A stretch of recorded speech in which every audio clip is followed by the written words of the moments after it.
Hello guys, welcome to Abhishek tutorial. I have prepared this accounting standard revenue recognition for all those students who are appearing for CA final November 2020 examinations, and this is for old syllabus students. So all the best guys and wish you all the very best. So let us just start AS9. Before starting this accounting standards, I would like to take you all the students to class 11th, where we have studied a common accounting principle, I would say, revenue recognition concept. So as per revenue recognition concept, revenue is recognized when a transaction has been entered into and an obligation has been satisfied. Now, what are those obligations? So the obligations are sale of goods, rendering of services, interest, dividend and royalty.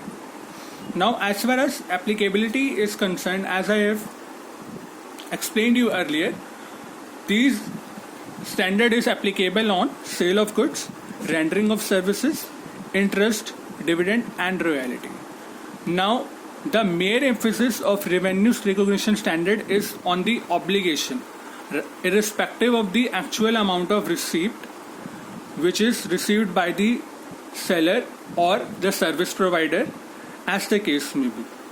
Now as far as the non-applicability is concerned, this particular section is not applicable on revenue arising from the construction contract, as there is a specific standard in respect of these revenues, or we could say hire purchase, lease agreements, government grants and revenue arising from the insurance contract from insurance company.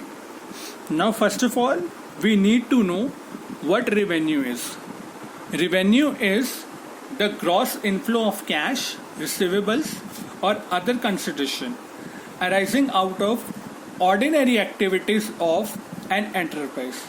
So the crux of the revenue definition is anything which is earned from the operating activities or the ordinary activities of enterprise can be termed as or can be defined as revenue. For example, we can say sale of goods, rendering of services, or the source of income from interest, dividend and royalty. Now we shall move forward to revenue recognition in respect of sales made. Now revenue in respect of sales shall be recognized when the two conditions are followed. Now, what are those two conditions which needs to be fulfilled in order to recognize the revenue? So the first one is there should be no uncertainty regarding consideration and its ultimate collection. Now, the emphasis of this point is basically on the consideration, that there should be a probable consideration and there should be its ultimate collection as far as the revenue is recognized. So there should not be an uncertainty regarding to the collection of revenue. If there is an uncertainty, then the revenue shall be postponed to the extent of uncertainty.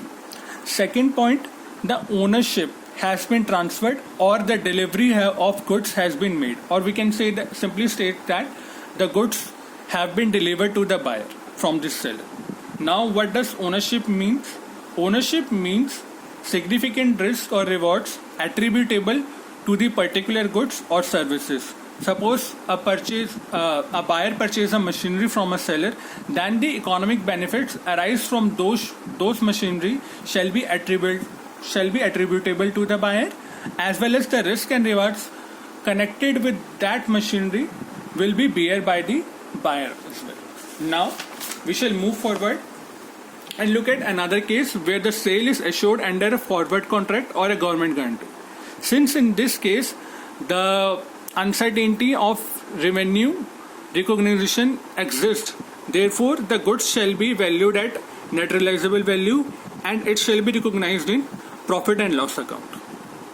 Now similarly, in the case of delivery, in which the consideration has been paid but the delivery is delayed at the time or request of the buyer, then since the ownership has been passed to the buyer and the significant risk and rewards in relation to that particular goods has been transferred to the buyer, the revenue shall be recorded at the time when the delivery is made.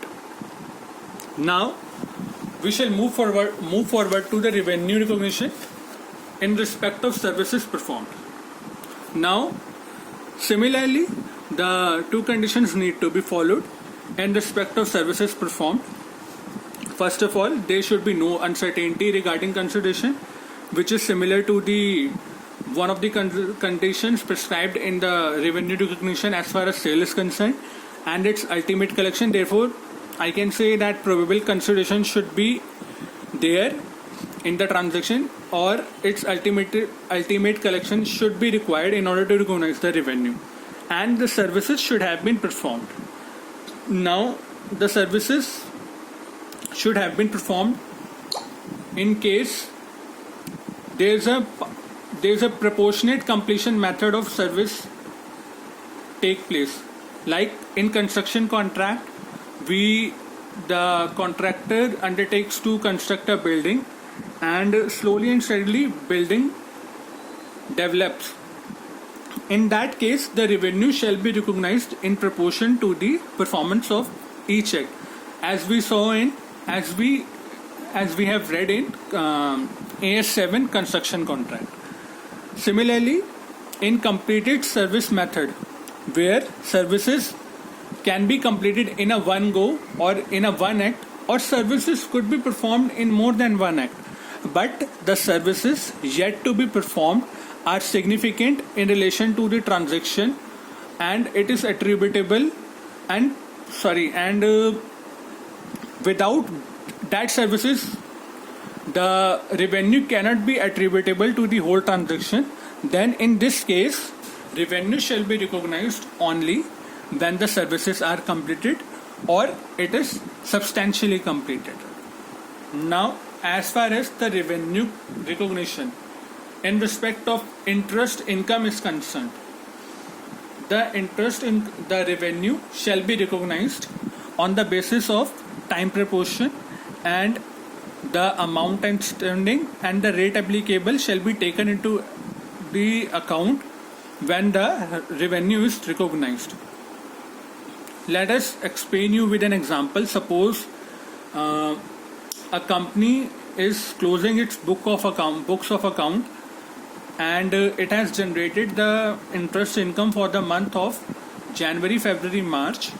Although the interest has not fallen due for January, February, March, however, it will be recognized in the books of account in the financial year by the end of 31st March.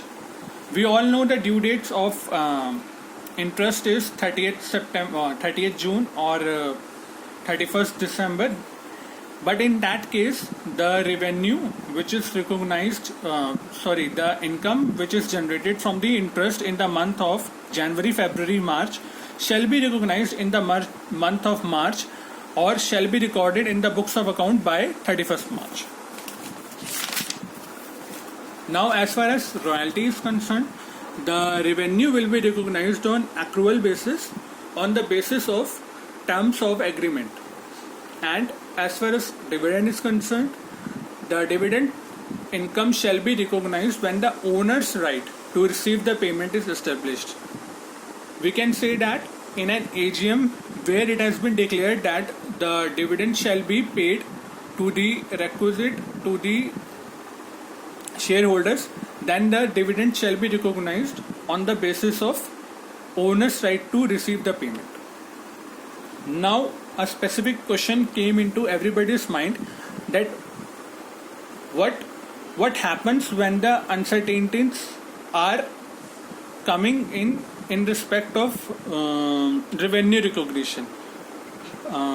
We could simply state that what happens when the uncertainties arise in the revenue recognition. Suppose a person has made a sale to another person. Suppose A has made a sale to B, and subsequent after the sale has been made or the services has been performed, there are some uncertainty regarding to the claim of revenue which should be recognized but is not recognized, then in that case, what should be the amount of revenue to be recognized?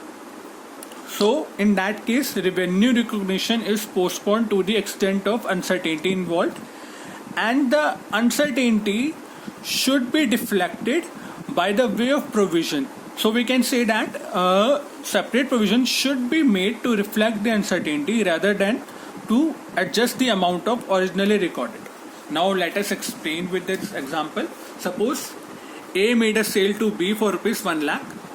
However, after the sale has been made, we found that only 80,000 rupees can be claimed from the buyer, and the rest 20. There's a reasonable certainty that 20,000 shall not be recovered from the buyer.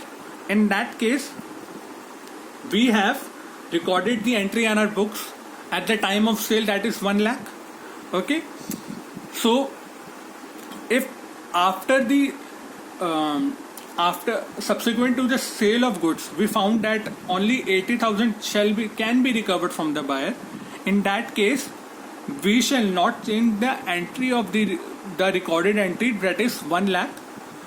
We shall prepare up separate. We shall I would say we shall record a general entry of 20,000, which is a separate provision in the books of account to reflect the uncertainty of 20,000. See, we shall not reflect the revenue amount 80,000. That has we shall not reflect the amount 80,000, and the original amount of 1 lakh should be as same, but there should be separate provision for in respect of 20,000, which cannot be recovered from the buyer. Okay. Now there are certain disclosures which needs to be made as per accounting section 9. Those are disclosure of accounting policy, which is AS1, and the circumstances in which revenue recognition has been postponed pending the resolution of significant uncertainty. Therefore, we have to disclose the status of the uncertainty event which is going on. Okay, thank you guys for your support. Thank you guys for the support, and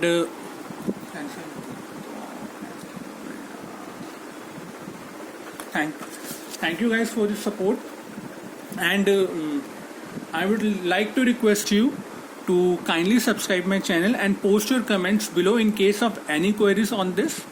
And in my next video, I will be explaining what are the significant differences between Ind AS 150 and the prescribed AS9.